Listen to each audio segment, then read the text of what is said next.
vais maintenant laisser la parole à Guillaume Gambier, donc, qui a la double casquette en fait, d'être président de la LPO Normandie Agir pour la biodiversité et en même temps administrateur de France Nature Environnement Normandie. Donc vas-y Guillaume. Bonjour à tous. Oui, je suis même membre du bureau de FNE Normandie en tant que vice-président. Je suis heureux d'être parmi vous ce matin et je suis assez content de reprendre la présentation de Richard Grech, qui était mon prédécesseur auprès de FNE, qui est aussi un de nos administrateurs à la LPO. Donc, je reprends son exposé et donc je lui rends hommage dès le départ, parce que c'est lui qui l'a construit et bon, ça montre l'intérêt qu'il avait pour ce sujet juste avant de laisser sa place à FNE. Voilà. Bah, si tu veux bien commencer, Étienne, à présenter la première diapo. Oui.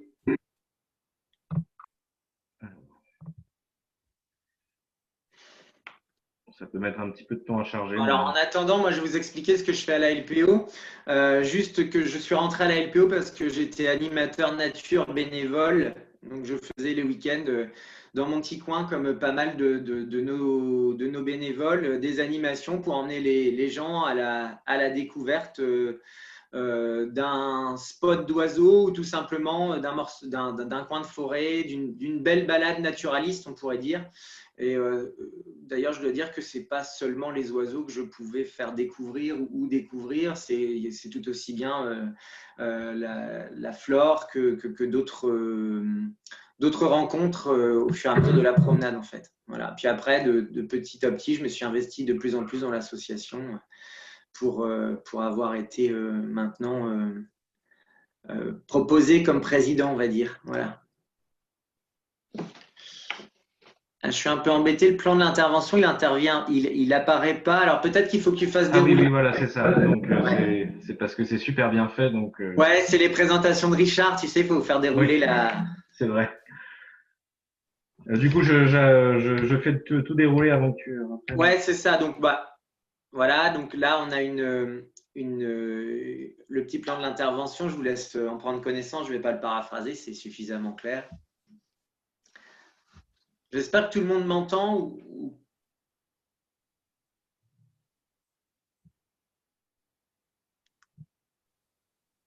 Voilà. Donc, qu'est-ce qu'on fait à la LPO Normandie? C'est le jeu de la diapo, la diapo suivante. Voilà. Donc, en fait, on a trois grands axes sur lesquels on souhaite travailler. Le premier axe, c'est la protection. C'est ce pourquoi on vient nous chercher, ce pourquoi on est connu.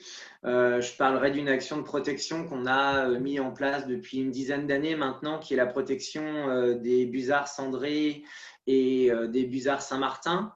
Il faut savoir que ces deux espèces nichent dans des herbes hautes au printemps et ils ont du coup adopté parmi les techniques agriculturales modernes les raies gras et les escourgeons orges qui sont malheureusement fauchés très tôt. Et pour ça, on a de manière irrégulière, mais un financement de la DREAL qui nous permet de rencontrer les agriculteurs. Après avoir repéré les nids, alors ça c'est un énorme travail de bénévoles où les gens se constituent en équipe, donc soit sur la plaine de l'Eure, soit dans le pays de Bray, soit sur la vallée de la Seine, sur les coteaux de la vallée de la Seine, et donc repèrent les nids et les nids qui pourraient être problématiques afin de pouvoir les protéger. Donc ils rencontrent les agriculteurs. Ensuite, ils expliquent la mise en place d'une mesure de protection, à savoir la plupart du temps c'est un enclos qui permet à l'agriculteur de repérer le nid et d'éviter de faucher à cet endroit.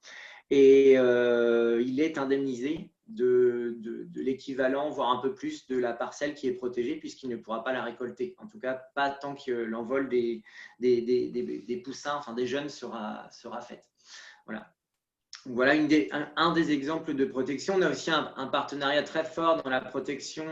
Ce sont les espèces impactées par les activités de l'homme, et notamment, je pense au partenariat avec le Chêne, qui est le centre de soins vers lequel on oriente tous les gens qui nous contactent pour un oiseau blessé, les oiseaux tombés du nid. Voilà.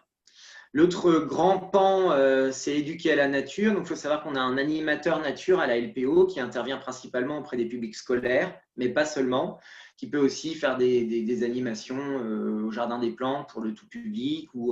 Voilà. Donc, c'est basé sur des animations telles que peut le faire Carder, puisqu'on a beaucoup travaillé avec eux. Je pense à des programmes comme Devine qui vient nicher chez moi, ou des choses comme ça qu'on a mis en place avec eux. Donc on est partenaire dans ce cadre-là, et on a un salarié animateur nature qui intervient tout au long de l'année.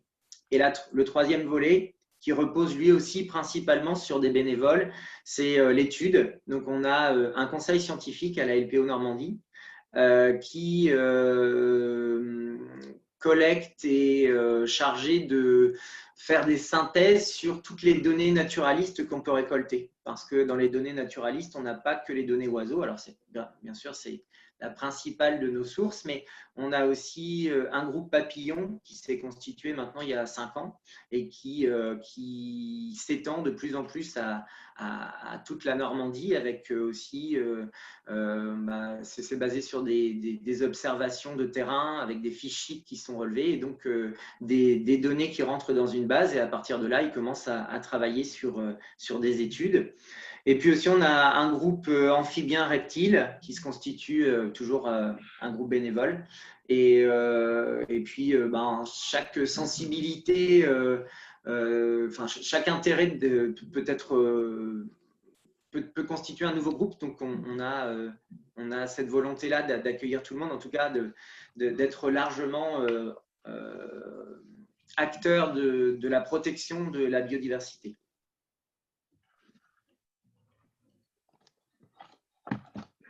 Alors, je vais prendre les questions à la fin, si vous me le permettez, pour qu'on puisse avancer sur la petite… voilà, si tu peux passer à la diapo suivante, s'il te plaît, Étienne. Alors, ça, ce sont des généralités sur la définition de la biodiversité. Voilà, une première conférence internationale pour la protection de la nature. Ensuite, ça a donné lieu à une espèce de définition plus précise de la biodiversité, qui était au départ un mot créé en fait à partir de la biodiversité, certains l'étendent même jusqu'à la notion prenons un exemple de race bovine par exemple, parce que le patrimoine génétique de ces races qui a été travaillé pour différentes on va dire intérêt pour l'homme, crée quelque part une diversité. Je pense juste à l'idée de recréer un auroch européen. C'est à partir d'un patrimoine génétique qui présentait les caractères. Voilà. Si tu peux passer à la diapo suivante, s'il te plaît.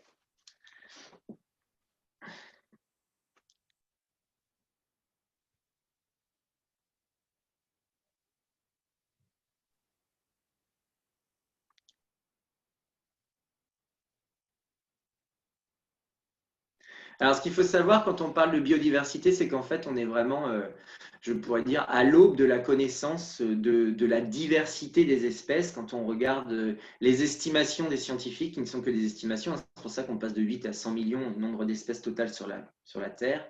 Il faut bien penser aux micro-espèces, aux nano-espèces qu'on ne connaît pas. Je pense notamment aussi à des groupes qui sont sous-étudiés ou dont l'activité des scientifiques pourrait être complètement développée. Je pense aux insectes, voilà, même aux végétaux. On connaît très peu les végétaux. Et puis, très vite, on va glisser vers la biodiversité en Normandie, parce que c'est un peu le sujet aujourd'hui. Donc, si tu peux passer à la suivante, s'il te plaît.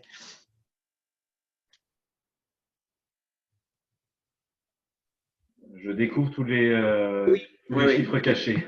Tout à fait, tout à fait. Voilà, alors ça c'est juste un exemple de projection de l'homme sur ce que ça pourrait être la biodiversité, avec cet exemple complètement dingue américain de création d'une ce qu'ils appellent biosphère, en fait, une espèce de modélisation de ce que pourrait être un écosystème complètement protégé, du coup artificiel, puisqu'on est dans le désert d'Arizona, avec la création d'une sorte d'écosystème tropical. On voit une photo de l'intérieur juste après.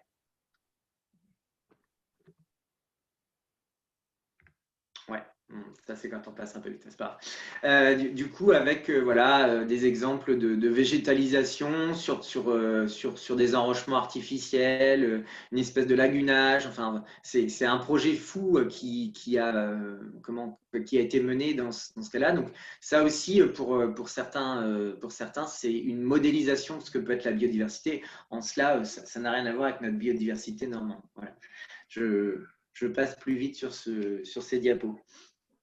Voilà, alors là, on reprend une vision très scolaire de ce qu'on imagine quand on parle d'écosystème. Pour bien comprendre ce que c'est que la biodiversité, c'est de se dire que toute cette chaîne, ces réseaux trophiques, ils sont liés que les espèces au sein des réseaux trophiques sont liées les unes aux autres.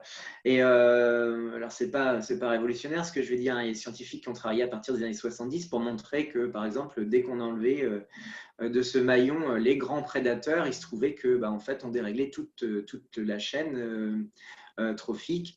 Je pense notamment à ce qui s'est passé autour des loutres dans les îles aléoutiennes du Pacifique, où en fait les loutres étaient dévorées par les orques parce qu'il se trouvait qu'en fait on avait supprimé dans la chasse aux grands cétacés qui a eu lieu dans ces zones-là jusqu'aux années 80, une des ressources alimentaires principales des orques qui étaient en fait les jeunes baleines à bosse et les baleines, les rorquals communs, pardon. Et donc, du coup, n'ayant plus cette ressource de nourriture, comme l'orque est une espèce qui a un grand spectre, elle a trouvé d'autres sources de nourriture et s'est notamment rabattue sur les colonies d'otaries et sur les loutres des îles aléoutiennes. Et une fois que les loutres ont disparu, en fait, il y a eu profusion des oursins, enfin dérèglement total. Les oursins ont complètement bouffé tous les kelpes et les forêts de kelp qui étaient sur le lieu et donc l'écosystème a été complètement ravagé. Et il se trouve que quand en fait le moratoire sur la chasse à la baleine a été imposé aux pays qui continuent à chasser, il y a eu un rééquilibrage progressif parce qu'on n'est pas encore voilà, mais on avait sur ces îles où il y avait des colonies qui pouvaient compter ces toutes petites îles 3 à 400 loutres, en fait, il n'y en avait plus une seule en une dizaine d'années, tellement les orques étaient présentes et essayaient de combler le manque de proie. Voilà. Donc, c'est exactement la même chose si, ça ne fait pas l'unanimité, hein, mais si en Europe, on rétablissait la présence des grands prédateurs tels que l'ours et le loup, on aurait des forêts qui iraient beaucoup mieux. On aurait des forêts où on n'aurait plus besoin de mettre de clôture pour empêcher les chevreuils, les sangliers et surtout les cerfs d'avoir un impact sur les jeunes arbres. Et on aurait une flore et une faune beaucoup plus équilibrées. Mais évidemment, c'est sans compter sur les contraintes que vous connaissez. Si tu veux bien passer à la diapo suivante. Bon, alors, ça, c'est des grandes entrées. Pourquoi pas voir une utilité à la biodiversité? La biodiversité, elle se suffit à elle-même. Mais si on le voit avec notre vision d'homme, ça nous permet effectivement d'avoir des impacts qui, dans la crise climatiques que l'on traverse paraissent essentielles en fait. Rétablir les écosystèmes et donc se préoccuper de la biodiversité, c'est garantir la survie de l'homme pour l'avenir. Alors que les dérèglements et les impacts qu'on a sont tels de nos jours qu'on ne sait même pas si on est capable d'enrayer l'effondrement de la biodiversité. Tu peux passer à la diapo suivante. Voilà. Alors, quel est l'état de la biodiversité en Normandie?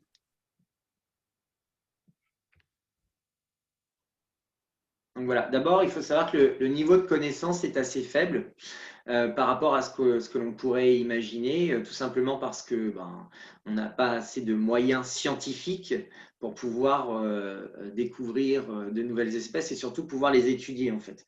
Donc ça explique pourquoi les inventaires sont assez faibles, le niveau d'inventaire est assez faible. Il y a des espèces sur lesquelles on est un peu plus au courant, ce sont les grands mammifères, les oiseaux, parce que ce sont parmi les espèces, des espèces qui ont passionné les gens dès le 19e siècle, des ornithologues, et donc on a des connaissances plus fines. On a aussi les apports de la chasse, il faut bien le dire, dans les inventaires. Voilà, le nombre d'espèces tuées, voilà, parmi les mammifères, les plans de chasse, les plans autour des mammifères, c'est aussi les données qui nous parviennent sont aussi des données des fédérations de chasse et des groupes qui suivent les chasseurs. Pour les poissons aussi, c'est assez sous-représenté, alors que pourtant on pourrait imaginer qu'avec la pêche, voilà. En fait, tout ça suit aussi le manque de moyens accordés aux scientifiques qui peuvent étudier les différents groupes qu'on peut voir ici. Si tu peux passer à la diapo suivante. Ouais. Merci. Voilà, je vais y arriver. Une autre carte voilà, qui situe vraiment le niveau de connaissance insuffisante. Alors, on a des zones comme ça en Normandie. Alors, ça s'explique pour différentes raisons. Nous, on appelle ça entre ornithos, je pense au grand co, l'espèce de triangle que ça représente là, dans le pays de Caux, où on voit qu'il y a beaucoup de rouge, enfin rouge orangé. On appelle ça un peu le triangle des Bermudes. En fait, ce qui se trouve dans cette zone-là, c'est que c'est l'agriculture intensive. C'est la zone de grande plaine du pays de Caux, les zones où on cultive principalement les pommes de terre et puis les grandes zones céréalières. Et il se trouve que pas beaucoup d'ornithologues n'ont envie de parcourir ces grands chemins rectilignes au milieu de rien et où le nombre d'espèces est cruellement faible en diversité. Donc, il se trouve qu'on a beaucoup moins de données. Alors, on se force. Voilà, les bénévoles, c'est notre petite blague entre nous. On dit toujours, allez, on va aller se meurtrir dans l'agriculture intensive. Voilà, j'ai deux schémas après pour vous montrer pourquoi c'est triste d'aller dans ces zones-là. Et puis après, d'autres zones, cette fois, alors ça s'explique pour d'autres raisons. Il y a beaucoup moins d'ornithologues par là. Et puis, il y a un développement de l'association qui s'est fait d'abord par le nord et qui, voilà, progressivement descend vers le sud de notre région. Donc, il y a moins d'observateurs aussi dans cette partie-là de la Normandie. Et puis, c'est d'autant plus vrai que c'est moins habité, donc on a moins d'occurrences de pouvoir trouver des observateurs qui passent du temps, des week-ends et pour les retraités, du temps en semaine pour pouvoir aller voir les oiseaux et faire progresser les connaissances. Diapo suivante, s'il te plaît. Alors, pourquoi je vous disais... Pourquoi il y a une fonte de la biodiversité en Normandie? Tout simplement parce que nos pratiques agricoles ont radicalement changé depuis les années 60. On est passé de la polyculture en petites lanières avec des petites parcelles, ce qui est encore vrai dans une partie de la Normandie, je pense à certaines zones de l'Orne ou même à certaines zones de la Manche, où on a encore ces petites parcelles avec des prairies humides qui n'ont jamais été retournées, qui n'ont que très peu d'amendements, voire pas du tout, et qui subissent juste une fauche. Alors anciennement, elles étaient pâturées, donc il y avait quand même une sorte d'amendement par les troupeaux, mais qui était un pâturage extensif. Et via les différentes réformes agricoles, notamment le nom m'échappe, les remembrements, on a eu l'agrandissement des parcelles qui va avec la mécanisation. Et donc, qui dit mécanisation dit retournement des sols. Et donc, une fonte, c'est ce qu'on va voir dans la diapo suivante, une fonte des espèces, une fonte de la diversité des espèces. Notamment, les premiers impactés, ce sont les insectes, comme l'ont montré comme l'ont montré les études. Si tu peux passer à la diapo suivante, Étienne. Voilà, donc déjà, on voit que… Alors, on n'a pas encore de drainage ni de redressement du petit cours d'eau, du petit ruisseau, mais on voit déjà des impacts avec les cultures et les parcelles qui se sont agrandies. Les arbrisseaux et une partie du couvert permanent ont aussi disparu, donc ça reste sur le long du ruisseau, mais on a des terres qui sont déjà mises à nu pour une partie de l'année. On n'avait pas encore la pratique de jachère et de recouvrement des sols. Et puis, une mécanisation qui apparaît. On voit le petit tracteur qui apparaît. On a aussi l'amendement des pâtures pour faire de l'herbe plus grasse avec plus de protéines pour des troupeaux qui grandissent et qui doivent produire plus de lait et plus de viande. Et puis, à partir des années 90, la mécanisation avance. On est dans des cultures céréalières avec plus de parcelles agrandies, avec évidemment ce dont je n'ai pas parlé maintenant, j'ai parlé d'intrants issus des purins animaux et des fumiers animaux, mais il y a aussi des intrants chimiques avec les grands producteurs d'engrais, et puis évidemment les pesticides qui rentrent dans tout ça. Donc on voit là la disparition, alors pas radicale, mais des insectes, presque la totalité, puisqu'on est à presque 70% de disparition des insectes à partir des années 90, dont on mesure seulement les effets maintenant. Et puis, parallèlement à ça aussi, les micro-mammifères vont disparaître. Il ne reste que les espèces qui sont les plus… qui ont un plus large spectre. Je pense à la buse, par exemple, qui est capable de s'adapter à plein d'événements. Donc voilà, c'est un peu compliqué. Ouais, et donc,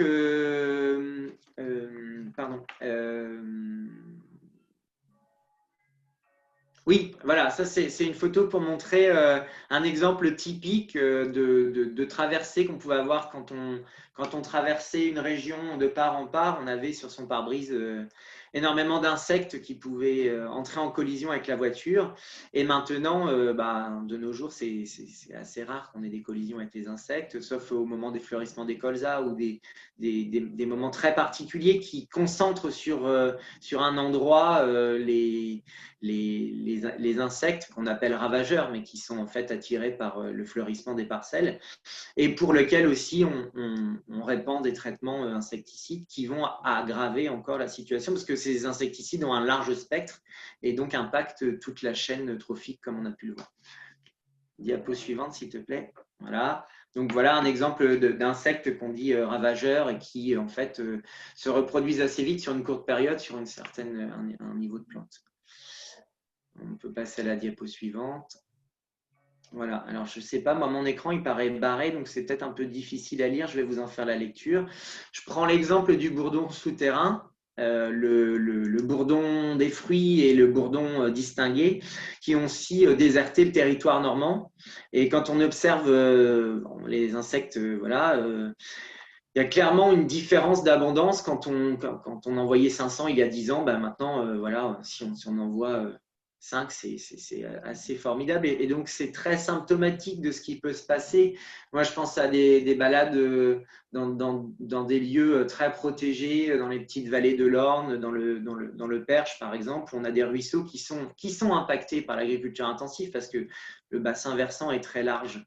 Donc, on ne voit pas forcément les espèces, mais le cours du ruisseau, les abords du ruisseau, on trouve des plantes qu'on ne voit plus nulle part ailleurs, alors qu'elles étaient présentes je pense à des renouées aquatiques qui étaient présentes dans toutes les rivières de France, et toutes les rivières normandes, elles ont complètement disparu. Voilà.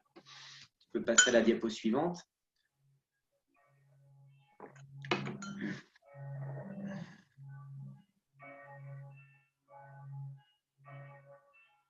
Alors ça, c'est les études qui ont fait…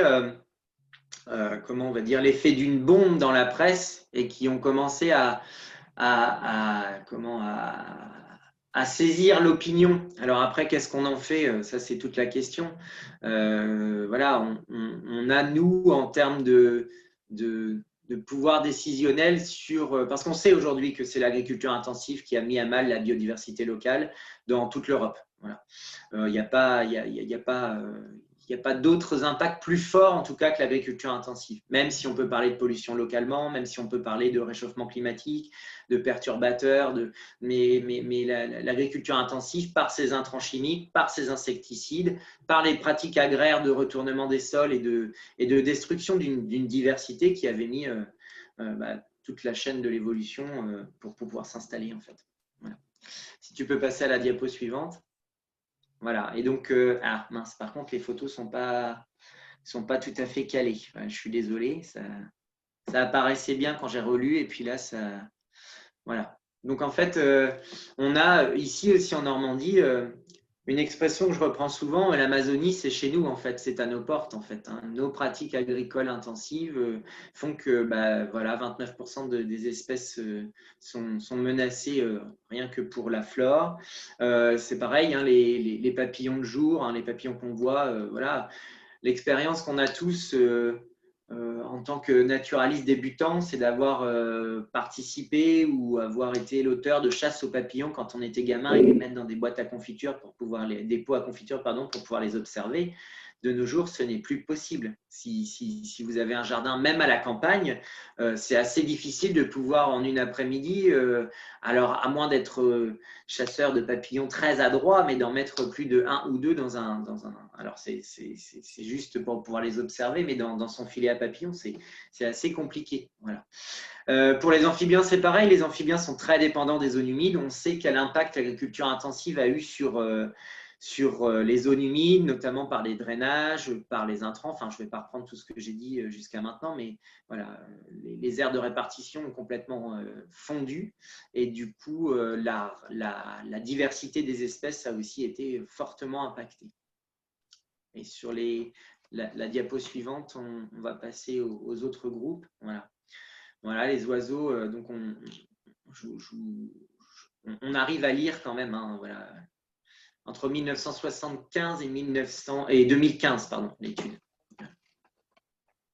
Et pour les poissons, voilà, alors les poissons, je ne me rappelle plus du chiffre, voilà. Mais il y a aussi l'impact sur les rivières et sur des pratiques agricoles. Il se répand tout au long du bassin versant.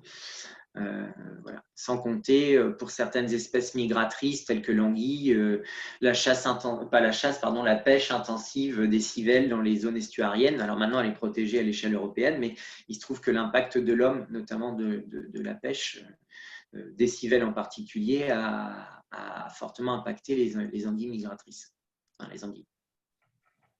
Tu peux passer à la diapo suivante. Voilà, et c'est la même chose pour les reptiles, la disparition des milieux, l'intensification, voilà, la disparition des insectes aussi, dont ils dépendent pour pouvoir constituer leurs réserves pour la reproduction. Voilà. Alors, on a aussi, alors là, ça a carrément bougé, le même impact sur… c'était un petit blaireau, la photo du haut, je ne sais pas si on peut juste deviner sa queue. Voilà, et puis sur les insectes, comme je l'ai précédemment dit, il y a un fort impact de l'agriculture intensive. Voilà, si on prend deux espèces très communes telles que le moineau domestique, et on observe une tendance vraiment à la diminution vraiment drastique. Alors pour le moineau domestique, ça s'explique pour plusieurs raisons. On a d'abord une tendance en ville à hygiéniser nos villes, ce qui fait que les petits dépôts dont ils pouvaient bénéficier à l'extérieur devant les maisons ou autres, les dépôts d'ordures, hein, je pense, ou des choses comme ça, ont disparu. Il y a moins de boulangeries qu'avant et on sait que le moineau, il est très dépendant des céréales. Hein. Il a suivi, à partir du néolithique, comment… Oui, j'ai conscience, Claudine, que ça se chevauche. J'en suis désolé, c'est au moment du téléchargement que ça a tout bougé. C'était tout beau quand je l'ai eu, et puis après, voilà, quand… Voilà, quand ça a bougé, mais j'en fais un commentaire. Et puis pour le moineau aussi, c'est la disparition des insectes en ville dont il est dépendant pour nourrir, parce qu'il a besoin de protéines pour nourrir ses jeunes. Et donc les jeunes à l'envol sont moins costauds. On voit aussi une diminution du coup de la taille des jeunes à l'envol quand ils sortent du nid. Et donc du coup, ils sont moins bien armés pour affronter les difficultés de la vie à l'extérieur et donc plus faibles. Et donc il y a une durée de vie plus faible du moineau en ville, ce qui explique aussi la diminution lente de ses effectifs. Pour la tourterelle des bois, elle est à la fois victime de la chasse dans ces zones d'hivernage, donc en Afrique, et puis quand elle passe alors en France, ça a fait un tollé à l'automne, mais jusque l'année dernière, on pouvait encore tirer plus de 7000 tourterelles dans les… Voilà. Les les tourterelles turques aussi, elles sont dépendantes d'un milieu pour nicher, c'est les bois clairs les bois de ripisylve, donc aussi dans les zones humides, et comme les zones humides ont été fortement impactées, les zones où nichaient les tourterelles ont largement diminué, d'où la chute vertigineuse de cette espèce en Normandie. Si on peut passer à la diapo suivante. Oui, j'ai tout à fait conscience que les diapos sont décevantes. J'en suis le premier surpris. Voilà. Il y avait la diapo sur le faucon pèlerin, en fait. Juste avant, si tu peux revenir en arrière. Alors, entre les deux. Non, bah, excuse-moi. Donc, on va prendre d'abord la grande aigrette, hein, qui est une espèce qui est en train de profiter sans doute du réchauffement climatique. Et puis, bon, c'était dans son évolution qui est de plus en plus présente, vous voyez, sur les fiches de relevé en fréquence, qui était, on va dire, il y a 20 ans, qui était absolument absente des relevés ou très rare. Ça faisait même l'objet de discussions entre ornithologues pour être sûr que ce soit bien des grandes aigrettes qui étaient observées. Elle est principalement méditerranéenne et nord-africaine il y a encore 20 ans, et puis elle arrive en Normandie et elle devient nicheuse à partir des années 2010, en fait, où on observe dans des héronnières mixtes avec le héron cendré des grandes aigrettes qui nichent. Donc elle bénéficie vraiment du réchauffement climatique, d'hiver plus doux, où elle peut rester chez nous avec… voilà. Et puis ensuite, on va parler du faucon pèlerin. Voilà.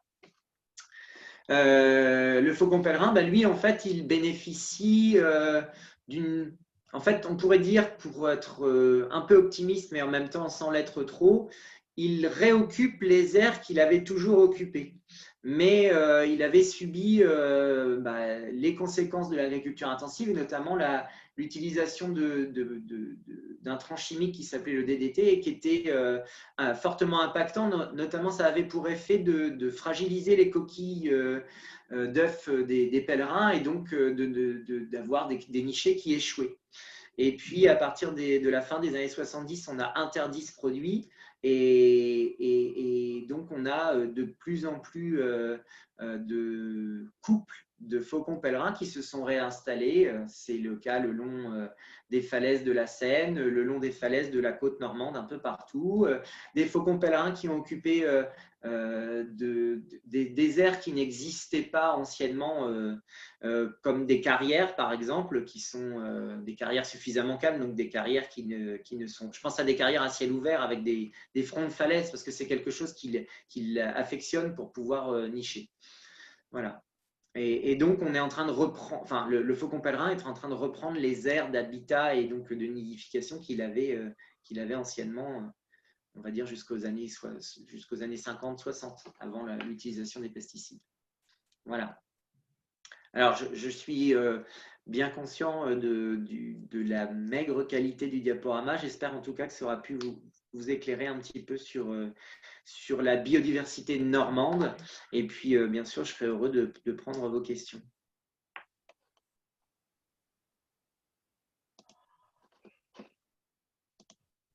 Merci beaucoup, Guillaume, pour cette présentation. Alors, il y avait eu plusieurs questions pendant la présentation. Je propose qu'on les reprenne.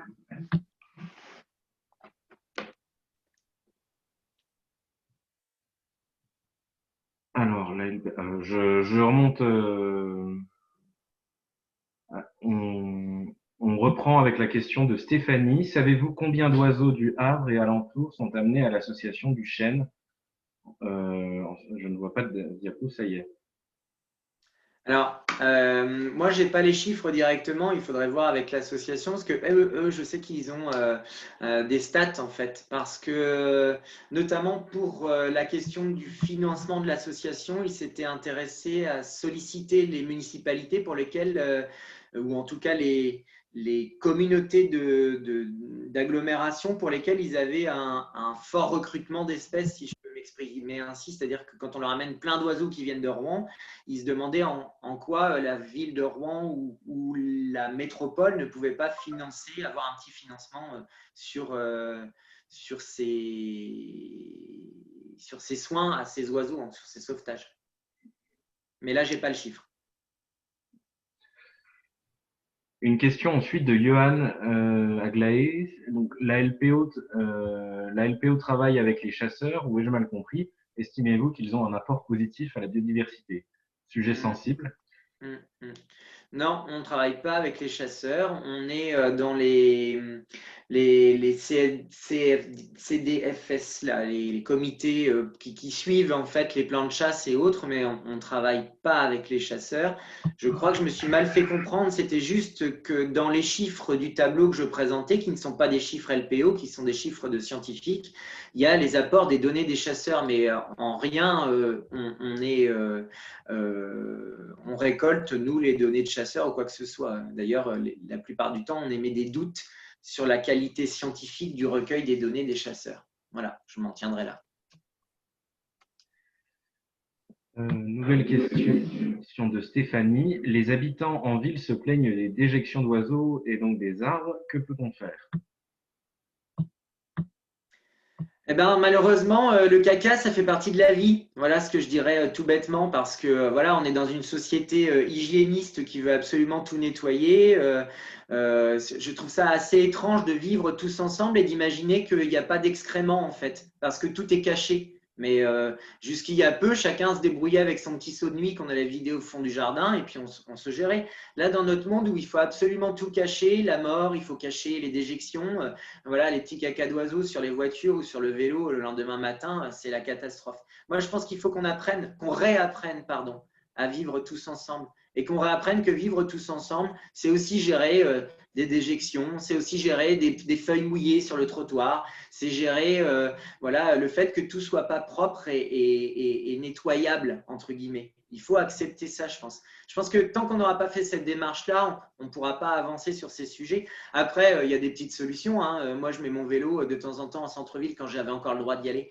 Je mets un tissu au moment où je laisse mon vélo. Je sais qu'il y a des zones sensibles où il y a des arbres, ou sinon, j'essaye de ne pas le laisser sous les arbres. Le stationnement en ville, ce n'est pas un stationnement de droit, hein, c'est vous occupez l'espace public. Donc, si ça ne vous convient pas, allez chercher une place plus loin puis marchez. Je suis un peu radical, mais ces questions-là, ça m'énerve. Bon, la réponse a le mérite d'être claire. Une autre question d'Annie Leroy qui parle d'un ancien clos Masure avec de très beaux et de vieux arbres. On sait que donc, une association se mobilise pour essayer de les sauver. Et une autre association à qui on a demandé de faire un inventaire faune-flore demande 1 000 € pour une journée. Est-ce que c'est des tarifs normaux pour des associations, pour des inventaires naturalistes? C'est une association ou c'est un bureau d'études? Non, c'est une association. Vous m'entendez? Oui, je vous entends, Annie. C'est une association. On lui demandait peu de tout. On n'espérait même pas qu'elle ferait tout faune et flore, mais déjà, ce qui volait, ça nous aurait bien intéressé. Parce que, par exemple, toutes les chauves-souris sont protégées. Ouais. Je réponds d'abord à la première question sur la protection. Est-ce que vous avez interpellé le CAUE sur la question? Non. Parce que le CAUE, en fait, ils ont lancé il y a longtemps un recensement des clos Masure anciens et de l'intérêt paysager et pour la biodiversité, parce qu'ils avaient plusieurs entrées. Ils ont travaillé là-dessus et ils ont déjà, entre guillemets, déblayer le terrain sur le mode de la protection de Alors évidemment, il faut que le propriétaire soit partie prenante. Non, mais je crois que Pierre Dieu-Lafay a travaillé là-dessus, hein, Pierre. Mais pour le moment, ce qui nous manque, c'est le plus récent, c'est qu'est-ce qu'il y a comme oiseau, comme espèce végétale protégée, comme chauve-souris, etc. Mais bon, Pierre Dieu-Lafay a fait une documentation large là-dessus, un retour là-dessus. Il ne veut pas prendre la parole. Oui, Pierre, vous pouvez prendre la parole. Alors, le micro est coupé. Mais... Oui, c'est bon, là. C'est bon. Je levais la main sur le, comment dire, en affichant les participants, en bas, il y a une petite case lever la main, je le dis pour tout le monde. Oui, ce serait compliqué de développer le sujet, mais c'est ce qu'on appelait le Val-Soleil dans un quartier du Havre. Alors, c'est un ancien Clos Masure, en fait, c'est un reliquat de Clos Masure. Oui, on a travaillé, enfin, on a déjà interpellé le CRUE, mais c'est pas tellement facile. Et je crois que l'association, il faut la citer, c'est le groupe mammalogique normand.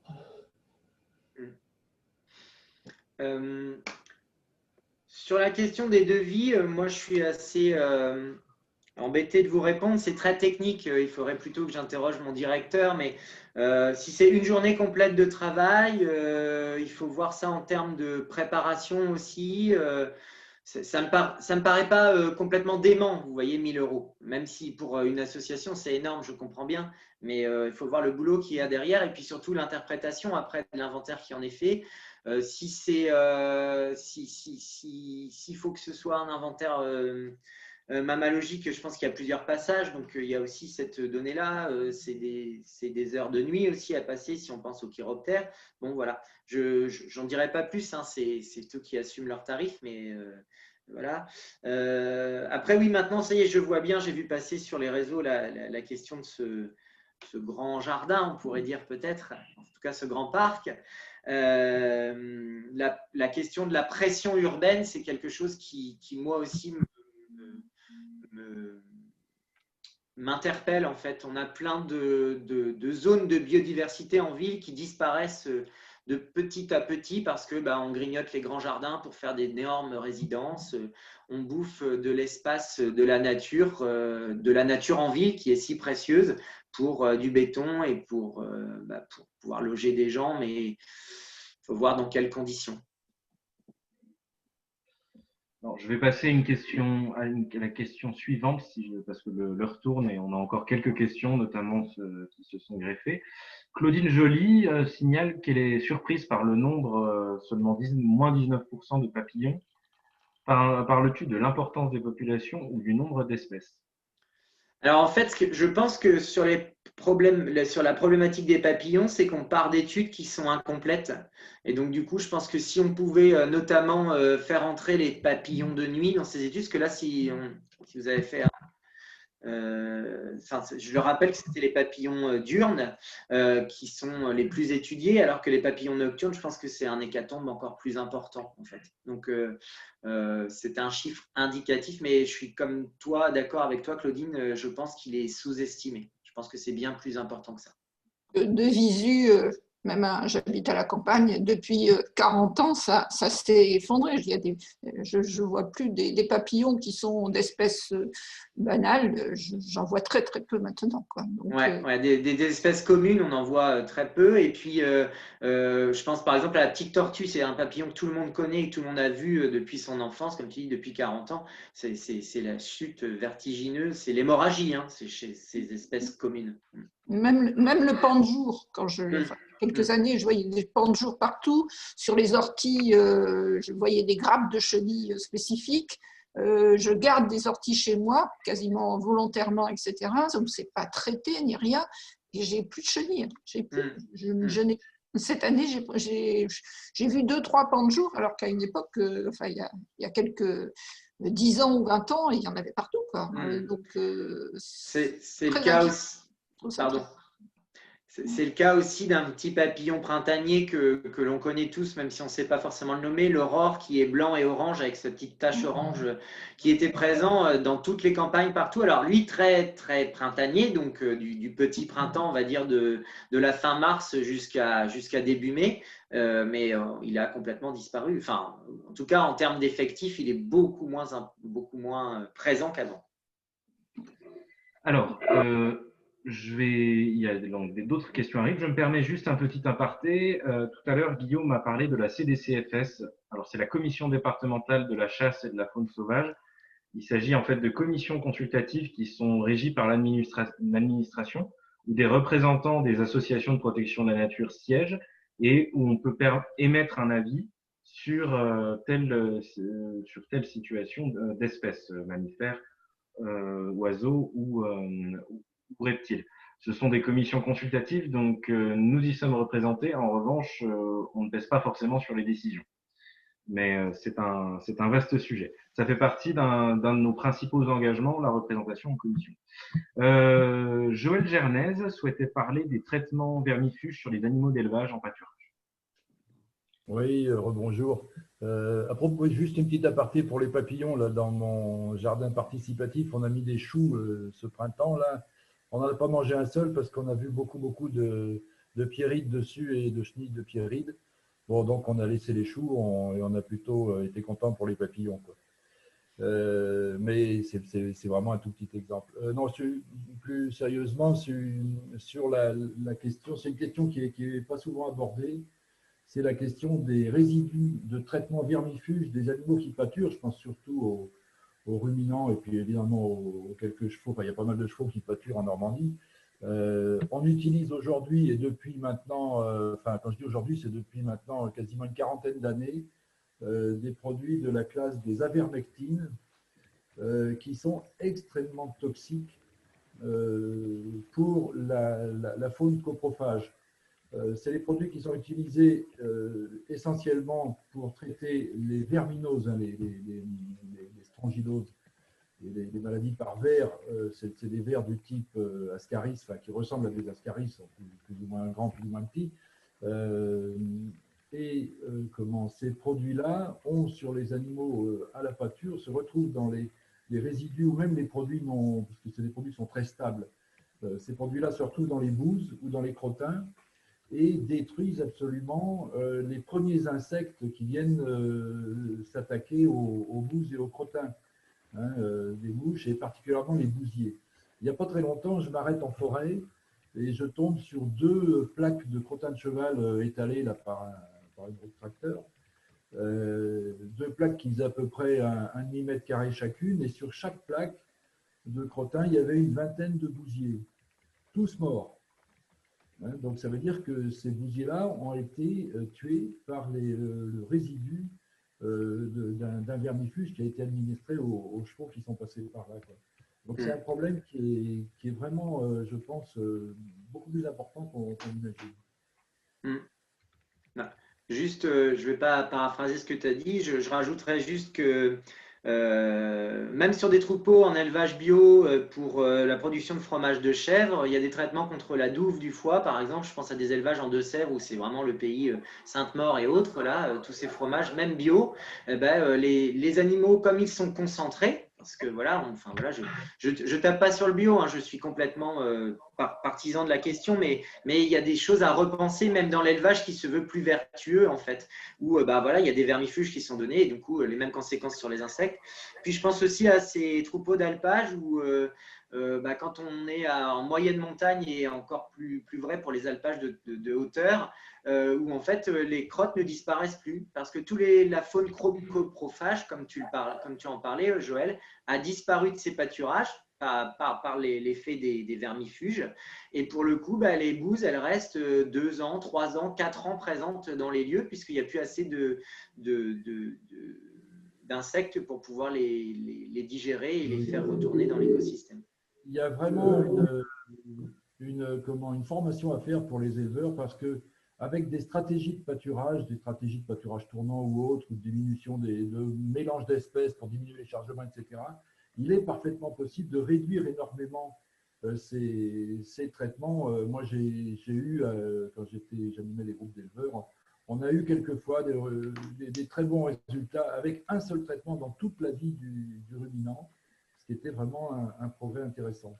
Ouais, on parle vraiment de rééquilibrage là en fait, de changer des petites choses, un peu moins de concentration et puis comme tu dis, probablement voilà, repenser les choses au cas par cas et pas de manière systématique comme une espèce de cahier des charges où quand on a un troupeau de plus tant, voilà, c'est tant de vermifuges par an, etc. Ouais.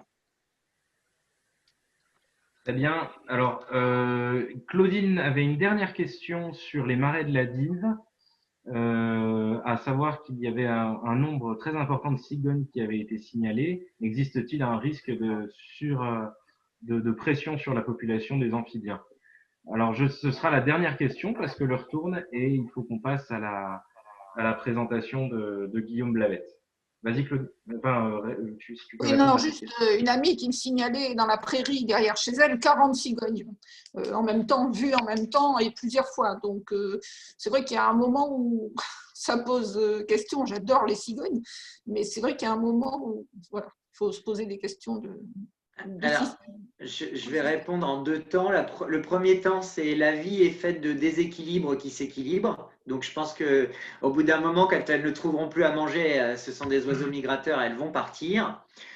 Sur le oui, sur le temps T où tu l'observes, effectivement, je pense qu'il y a un peu de la radia chez les rongeurs aquatiques, les micro-mammifères aquatiques, et puis parce qu'elles ne se nourrissent pas que d'amphibiens, elles prennent aussi les petits campagnols amphibies, et puis tout ce qu'elles peuvent trouver. Elles ont un spectre de nourrissage très important. D'ailleurs, en Espagne, elles se nourrissent sur les décharges, et là, elles sont plus de 300-400 à se nourrir en pause migratoire, ou même certaines ont choisi de ne plus aller jusqu'en Afrique pour pouvoir se nourrir.